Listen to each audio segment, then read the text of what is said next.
नमस्कार दोस्तों, मैं संतोष कुमार झा आप सबका क्यूबिक क्लासेस के यूट्यूब चैनल पर यूट्यूब प्लेटफॉर्म पर आप सबका स्वागत करता हूं। आप सभी से आज हम डिस्कस करेंगे यूपीपी के रिगार्डिंग जो भी हिस्ट्री से रिलेटेड जितने भी इम्पोर्टेंट क्वेश्चन हो सकते हैं उन सभी को आज हम यहां पर देखने का प्रयास करेंगे और एक अच्छे सकारात्मक विचारों के साथ, अच्छे एक पॉजिटिव वे के साथ इन सब को अगली क्लासेस में, अगली सीरीज जो हमारी है उन सीरीज में क्वेश्चन एमसीक्यू का सॉल्व करेंगे। एमसीक्यू सॉल्व करते समय इन बातों का ध्यान रखेंगे कि इस प्रकार के प्रश्न को सॉल्व करने के अलावा जो 4 ऑप्शंस होते हैं उन पे भी हम डिस्कशन करेंगे और उन तरीके से डिस्कस करते हुए अपनी तैयारी को आगे बढ़ाएंगे। आज के बाद जो भी वीडियोस आपको अवेलेबल होंगे वो प्राचीन इतिहास, मिडवल हिस्ट्री और एंशिएंट हिस्ट्री, मिडवल हिस्ट्री और मॉडर्न हिस्ट्री, तीनों के ही एमसीक्यू सॉल्व कराए जाएंगे जो यूपीपी के रिगार्डिंग होंगे। तो सबसे पहले हम आज ये देखेंगे इंट्रोडक्शन वीडियो में कि हमें कौन कौन सी चीज़ों पे तैयार होना है, कौन कौन सी चीज़ों से ज़्यादा यूपीपी में प्रश्न आते हैं, उन्हीं को सापेक्ष रखकर अपने बचे हुए कीमती इस समय में आपको तैयारी करनी है।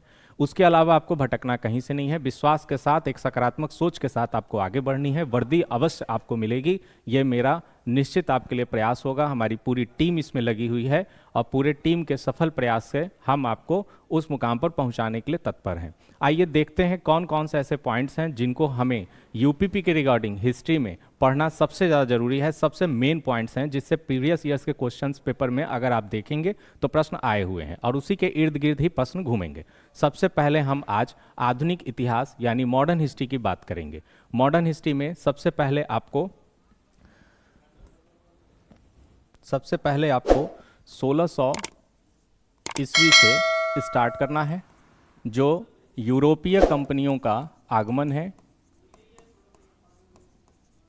कंपनी का आगमन होता है भारत में, यानी हम मॉडर्न हिस्ट्री स्टार्ट करेंगे कहाँ से वो आप देख सकते हैं। यूरोपीय कंपनी का आगमन जो है, यहाँ से हम मॉडर्न हिस्ट्री को स्टार्ट करेंगे। पिछले क्लासेस में मैंने बताया है बहुत सारी किताबों में 1857 से मॉडर्न हिस्ट्री को स्टार्ट किया गया है, कुछ में 1885 जब कांग्रेस की स्थापना होती है वहाँ से स्टार्ट किया गया है। हालांकि हम 1600 से स्टार्ट करेंगे क्योंकि इसमें फैक्ट्स की संख्या ज़्यादा है और यूपीपी में फैक्ट्स ही पूछे जाते हैं।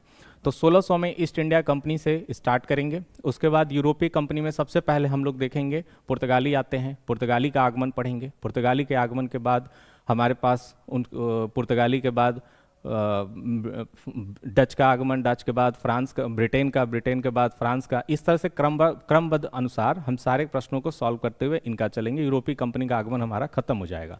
उसके बाद पहला पॉइंट ये हो गया आपका। दूसरा चैप्टर जो आपका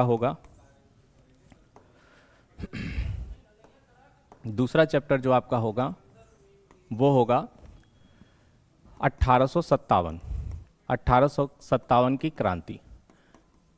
स्टेट एग्जाम में सबसे इंपॉर्टेंट, सबसे महत्वपूर्ण चैप्टर्स, जिससे बड़ी एग्जाम जो स्टेट पीसीएस तक में होते हैं और छोटे एग्जाम जो स्टेट्स के होते हैं जैसे लेखपाल, पेट और यूपीपी और यूपीएसआई, इन सब में इससे प्रश्न आना अनिवार्य हो चुका है। पता नहीं आयोग की ये फेवरेट क्यों है, इसलिए हम इसे बहुत अच्छे तरीके से करेंगे। इसके एमसीक्यू भी ज़्यादा संख्या में हम सॉल्व करेंगे। 1857 की क्रांति तीसरा जो हमारा होगा। तीसरा पे आप जाएंगे तो 1857 के बाद 1885 आएगा। 1885 में जो कांग्रेस की स्थापना होती है उसके संबंध में, कांग्रेस की स्थापना के संबंध में, उसके बाद कांग्रेस के महत्वपूर्ण अधिवेशन कौन कौन से हुए हैं उसे देखेंगे। कांग्रेस के अधिवेशन में कौन अध्यक्ष बना है, कौन सा स्थान है, स्थान देखेंगे कहाँ पर महत्वपूर्ण अधिवेशन हुए हैं और अध्यक्ष कौन है। इनसे प्रश्न पूछा जाता है, जैसे सबसे पहला कहाँ हुआ, तीसरा कहाँ हुआ, कौन सबसे पहला मुस्लिम अध्यक्ष था, कौन सबसे पहला यूरोप या विदेशी अध्यक्ष बना, या कौन महिला अध्यक्ष बनी, उसके बाद कौन भारतीय महिला अध्यक्ष बनी, महात्मा गांधी कब बने। इस तरह से सबसे लंबे काल तक, सबसे लंबे समय तक कौन कांग्रेस का अध्यक्ष रहा, ये सारे प्रश्नों को देखने को आपको इसमें मिलेगा। इसके बाद हम आगे बढ़ते हुए कुछ अधिनियम को देखेंगे, जो अधिनियम मॉडर्न हिस्ट्री में भी आपको पढ़ने हैं और पॉलिटी में भी पढ़ने हैं, वो कॉमन हैं, उनको हम देखेंगे। और अधिनियम में सबसे इंपॉर्टेंट जो हम लोग देखेंगे वो 1773, उसके बाद 1909, उसके बाद 1919, उसके बाद 1935। ये कुछ महत्वपूर्ण अधिनियम मॉडर्न हिस्ट्री में आपको देखने पड़ेंगे जिससे संबंधित प्रश्न आपसे यूपीपी में पूछे जाते हैं। पांचवा पॉइंट अगर आप देखेंगे तो पांचवा पॉइंट में स्वाभाविक रूप से सबसे ज़्यादा जो सभी का फेवरेट होता है, हर आयोग, सेंट्रल का एग्ज़ाम हो चाहे स्टेट का एग्ज़ाम हो, स्टेट एग्ज़ाम में, यूपीएससी में, सभी जगहों पे गांधी युग से, गांधी एरा से प्रश्न जरूर आता है। तब हम गांधी एरा को ध्यान से देखेंगे। 9 जनवरी 1915 के बाद इनका आगमन होगा भारत, और सबसे पहला इनका हम लोग अलग अलग तरीके के जितने भी आंदोलन हुए हैं उन सारे आंदोलनों को करने का प्रयास करेंगे, जिसमें पहला इनका हम लोग देखेंगे चंपारण सत्याग्रह। चंपारण सत्याग्रह के बाद खेड़ा, इसी के बाद अहमदाबाद। ये दोनों एक ही सन में है, इसीलिए साथ में मैंने लिख दिया। तीसरा खिलाफत आंदोलन देखेंगे, खिलाफत आंदोलन, इसके विषय में पढ़ेंगे। खिलाफत आंदोलन के बाद असहयोग आंदोलन, असहयोग आंदोलन के बाद जो इसको स्थापित करने के लिए, इसे रोकने के लिए एक ऐसा षड्यंत्र हुआ, एक ऐसा कांड हुआ जिसे आप कहते हैं चौरी चौरा कांड, उसे भी देखेंगे। और इसी के साथ गांधी के जो महत्वपूर्ण आंदोलन हुए हैं उनको भी समझने का प्रयास करेंगे। तो असहयोग आंदोलन के बाद सविनय अवज्ञा आंदोलन, जो सबसे महत्वपूर्ण माना जाता है, सविनय अवज्ञा आंदोलन। उसके बाद गांधी का अपना व्यक्तिगत आंदोलन, व्यक्तिगत आंदोलन, व्यक्तिगत आंदोलन के बाद सबसे इंपॉर्टेंट भारत छोड़ो आंदोलन। भारत छोड़ो, भारत छोड़ो आंदोलन से भी प्रश्न यूपीपी में पूछा जा चुका है, इसको भी समझने का प्रयास करेंगे। जितने भी आंदोलन हैं इन आंदोलनों को एक क्रमबद्ध तरीके से पढ़ेंगे गांधी युग में, उसके अलग की चीज़ों को अलग तरीके से हम लोग एमसीक्यू में सॉल्व करेंगे। इस पूरे मॉडर्न हिस्ट्री में सबसे ज़्यादा इंपॉर्टेंट्स कुछ यही फैक्ट्स हैं जिनको आपको ध्यान से समझते हुए चलना है। इनके अलावा कुछ ऐसे पॉइंट्स हैं जिन पे भी हम बात करेंगे, उसे भी हम देखेंगे। देखिए कैसे। अब इसके अलावा जब आप आएंगे तो कौन कौन से ऐसे सन हैं जिस समय में कुछ ऐसे इम्पैक्टफुल वर्क हुए हैं भारतीय आज़ादी, भारतीय राजनीतिक में, जो आज़ादी के लिए एक मील का पत्थर साबित हुए, उनसे भी प्रश्न पूछा जाता है। कुछ ऐसे स्टैटिकल जी के अलग उल्टे टाइप के बना के जिसमें आप फंस जाते हैं, उस तरह का। जैसे 1916 में लखनऊ पैक्ट, इसमें आपसे क्वेश्चन पूछा जाता है, इसे भी हम अलग से करेंगे। लखनऊ पैक्ट 1916 में हुआ था, किसके प्रयास से हुआ था, और मुस्लिम लीग का सबसे पहली बार इसमें समावेश हुआ था। मुस्लिम लीग यहाँ पर आकर आईएनसी, इंडियन नेशनल कांग्रेस के साथ भागीदार बनी थी, एक विचारधारा के साथ जुड़ने का प्रयास की थी। यहाँ पर हम उसको देखेंगे। इनमें 2 व्यक्तियों का नाम आता है जिनके सहयोग से यह संभव हो सका था। एक एनी बेसेंट थी और एक बाल गंगाधर तिलक थे। तो ये दोनों चीज़ों को भी देखेंगे यहाँ पर, इसमें लखनऊ पैक्ट में।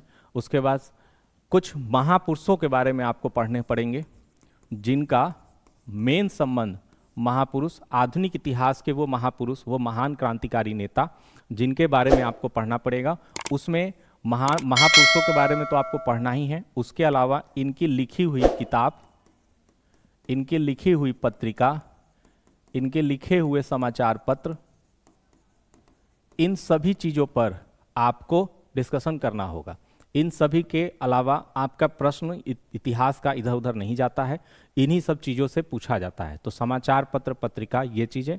और दूसरा, कुछ ऐसे महापुरुष हैं जिनके द्वारा कुछ संस्थाओं का स्थापना किया गया है, उन संस्थाओं के नाम और उनके उद्देश्य आपको पढ़ने पड़ेंगे। जैसे मैं बता देता हूँ, इस संस्थाओं में आप देखेंगे तो सबसे पहले आपको ब्रह्म समाज पढ़ना होगा, ब्रह्म समाज के बाद आर्य समाज पढ़ना होगा, स्वामी दयानंद सरस्वती के बारे में, राजा राम मोहन राय के बारे में, इन सब के बारे में आपको डिस्कशन करना होगा। यही ओवरऑल इसमें आपको देखने को मिलेगा और हम इसी पर एमसीक्यू बेस रखेंगे। यूपीपी में इनसे प्रश्न आ चुके हैं, इनको देखते हुए अब आगे जो मॉडर्न हिस्ट्री के कुछ बचे हुए क्षेत्र हैं उन पे हम ज़्यादा काम करेंगे। जैसे माउंटबेटन योजना,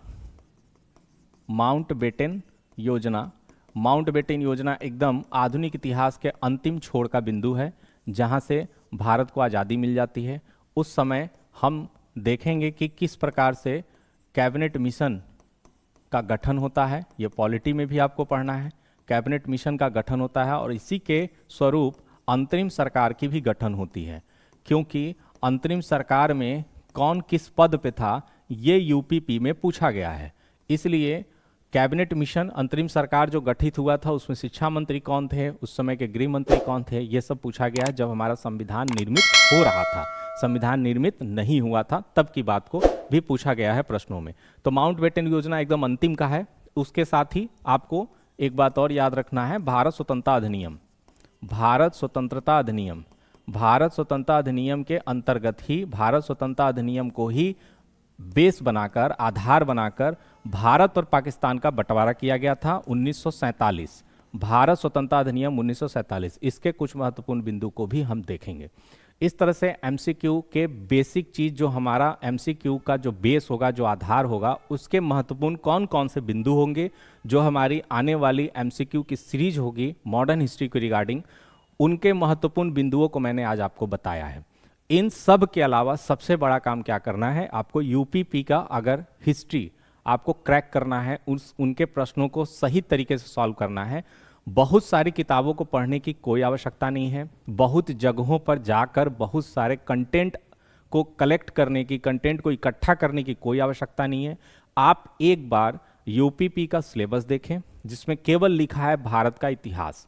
इससे आपको कुछ समझ में नहीं आएगा कि भारत का इतिहास ये किस लेवल तक पूछेंगे और कितना डीपली जाएंगे या ऊपर ऊपर पूछेंगे। कूट वाले प्रश्न होंगे, कितनी संख्या होगी, नहीं होंगे तो किस तरह के स्टैटिस्टिकल जीके होगा।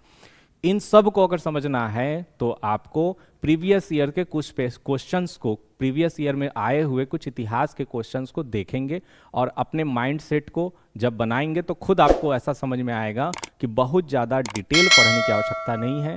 केवल आप क्यूबिक क्लासेस के जितने भी एमसीक्यू हैं उन्हें सॉल्व करके जाएं। 100% ये आपको आश्वासन है कि आपके लिए सारे प्रश्न इसमें टकराएंगे, क्योंकि उसी के रिगार्डिंग हमारी पूरी टीम इतनी मेहनत से उस पीपीटी को, उस क्वेश्चंस को तैयार करती है और हम लोग ज़्यादा से ज़्यादा उसके इर्द गिर्द घूम के ज़्यादा से ज़्यादा कंटेंट और ज़्यादा से ज़्यादा चीज़ें आप लोग को देने का प्रयास करते हैं। इन प्रयास में, हमारे इस प्रयास को सफल बनाने में आप सबका योगदान चाहिए और इसी प्रकार के सारे बिंदुओं को हम अनेक अन्य सब्जेक्ट्स में भी रखेंगे और अलग अलग सब्जेक्ट्स में भी आपको देखने का मौका मिलेगा। पूरी तैयारी एकदम अच्छे तरीके से, पूरे मन से लग के आप करें, यही शुभकामना मैं देता हूं। नमस्कार, धन्यवाद।